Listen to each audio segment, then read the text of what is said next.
Good evening, everyone. It's Dr. Shiva Ayyadurai. How a very small set of people control 8 billion people. This is what I call the elites. Let's say there's about 10,000 of them. How is it these people are able to manipulate the 8 billion people here? If you talk to a lot of naive people, they think, oh, it's the Rothschilds over here, or it's the aliens. They don't understand it's not any one individual, it's not any one organization. There's something called swarm intelligence. If you watch all those birds flying together, not any one of them is in control. They move together as a unit. They're closely knit. They're quote unquote telepathic, but they move with a singular goal. The goal of the elites here is power, profit, and control. This is the goal. So if we look at it from a control system, what are the inputs they're sending into this system to achieve their goals? And what is the output that they seek? So if you're an elite over here and you're looking at those 8 billion people, how do you know you're achieving your goal? Are people getting fat, meaning unhealthy? Are people getting dumb, which means ignorant? Are people happy, which means are they being entertained? Are people divided? Are they isolated, disconnected? They don't want people here connecting with each other. Are people feeling helpless? Are people looking to the elites to save them? And they like that. They like when people here are looking to them, the enemy here, for their saviors. They really love that. They want people to be disorganized, and they definitely want people to be helpless. This is what they want. If you do not want to unite among people here and find who your own leaders are from below, they are quite happy. They're achieving their goal: power, profit, and control. Now, how do they do this? You're going to realize it's not any one group. It's an interconnected, tightly knit group. They're all closely interconnected. In fact, they all go to the same restaurants. They have all their kids going to the same equestrian shows. They all shop at the same place. They all go to the same parties. You're not part of that. So who are these people? And what are the institutions of power that they have? Well, first of all, they have academia. Harvard, Oxford, Yale, MIT, IIT in India, the top 100 university presidents. These people are on boards of companies, but it's about 100 people who run the major universities in the world. NGOs, or nonprofits. These are people who run these huge nonprofit organizations like the Clinton Global Initiative, WEF, World Economic Forum, Center for Foreign Relations. And there's many other institutions like these, but it's the CEOs of these institutions. And these guys know each other. They definitely work together. The next thing you have is you have government, US senators, prime ministers of countries, advisors to government, think tanks, the Belfer School at Harvard, the Stanford Internet Observatory. They created the censorship infrastructure. This includes CIA, right? Intelligence organizations. And again, all these people know each other. They're interconnected. They're a swarm. They're tightly knit. They're not divided like these people over here. They're not disconnected. They're highly interconnected. So these people are focused on power. But then you also have a whole nother people, the CEOs of the global 2,000 companies, other big organizations like big pharma companies, Pfizer, big agriculture companies like Syngenta, big investment companies, JP Morgan. You put Deutsche Bank here. You put Epstein down here. Okay, he was involved in all this. You also have the Fed, the central banks. All these people party together. When I say party together, I mean literally they party together, guys. Absolute close-knit friends. And in fact, the CEO of a global 2,000 company will easily move to one of the investment companies down here. If you look at Target, big companies like Anheuser-Busch and Exxon, you'll find that at one point they were in one of these investment companies, and these investment companies sit on the board of these companies, and they shuffle back and forth. So this is all about making money, right? These people are about making the dollar. These people are all about power. This is profit. And then fundamentally, you have control. Hollywood over here. This includes celebrities. You have their agents, Hollywood agents, like Ari Emanuel, as I've talked about, who's a guy who controls most of Hollywood. He controls Worldwide Wrestling Federation, the MMA, etc. The media companies. This includes Disney, Viacom. This includes now Facebook, Twitter, YouTube. These are large media companies. Google, you can put in there also. You also have big news stations, CNN, Fox. And combined with this, now we have another group, social media influencers. This is like Joe Rogan, Tucker Carlson, these characters who have come in, but they do not exist without support from these guys. If you notice, overnight, a bunch of social media influencers have come out of nowhere. And these people are created by these people.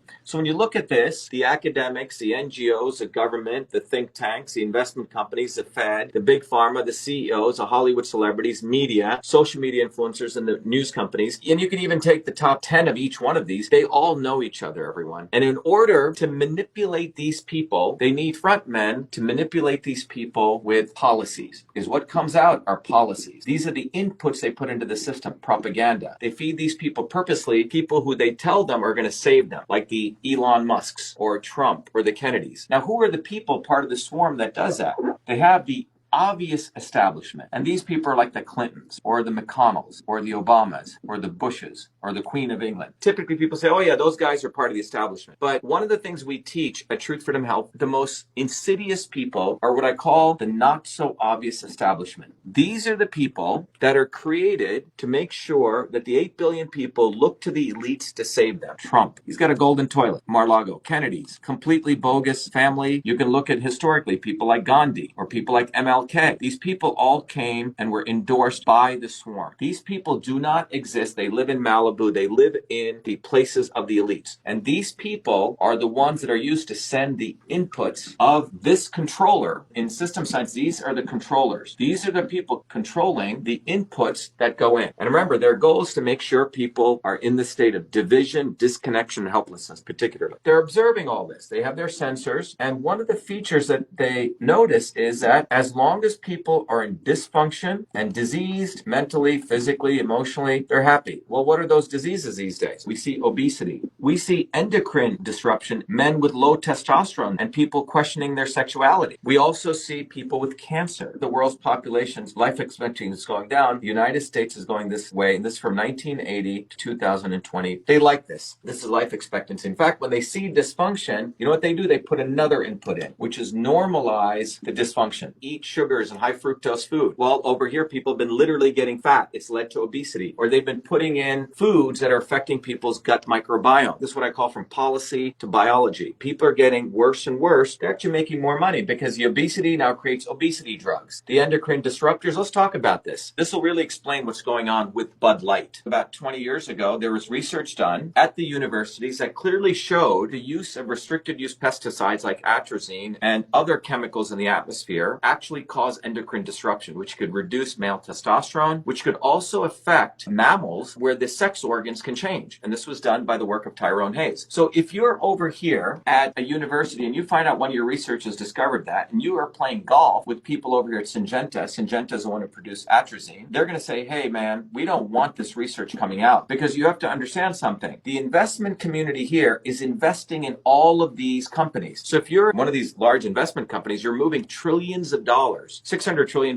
by the way, move through the economy every day. You as one of the elites managers of money, you're moving all this money. You know all of these people. You know the CEO of Target, you know the CEO of Anheuser-Busch, you know the CEO of Pfizer and Syngenta. And imagine that you see, wow, the stuff that we've been creating is causing sexual disruption changes. You're seeing a phenomenon where more and more people are questioning their sexuality. And what you want to do is you want to make sure that the general public doesn't understand this, because if they did, they would awaken to something that's going on from the decisions you made. So you call up your friend at Bud Light, he goes, hey, look, let's run a campaign. Let's normalize trans. Let's exploit a willing person to be exploited like this Dylan Mulvaney. Let's put them on as a poster boy for Bud Light, and let's push them out there because we want the attention to normalize a dysfunction. Because the goal is to make sure they don't lose their trillions over in Syngenta. They're willing to take $1 billion hit over here, but they want to save their trillions in big pharma and big ag because they're all part of the same family. They all do favors for each other. And then again, you would go do it at Target. You try to normalize it because you don't want people over here to understand the bigger picture. But you are interconnected. You could strike deals left and right. Let's do a marketing campaign in here. Let's normalize. Same thing if you can look at what's going on in obesity. All these pharma companies are making big money from obesity drugs, but there's movies on Netflix and Amazon promoting fat people as a norm. What's happening over here, you have people who are pro-fat and people who are anti-fat people. You have people pro-woke and anti-woke. And they don't care. So you have a bunch of these idiots writing books against woke companies and anti-woke companies. You have people creating apps, only shop at anti-woke companies, don't go to woke companies. But you guys understand that these guys don't give a damn? They're making money anyway. The investment bankers are going to make money from woke companies and anti-woke companies. But what's occurring here is people are being divided. These guys are happy because they're inputting policies and propaganda. People here are being divided, and that is the goal, to achieve power, profit, control. So as long as these people work together as a swarm to control the policies and the propaganda, and they provide false false heroes, and they're using the Trumps, the Kennedys, and Gandhis, all of them who talk a big game. Their goal is to make sure that you never understand this, that you keep thinking, oh, Kennedy's going to solve the problem. Trump is going to solve the problem. They don't want you to be leaders in your own communities. They want you to outsource your future to people like Trump or Kennedy because they're part of the swarm. And you keep getting more unhealthy, more ignorant, more entertained. But most importantly, you are divided.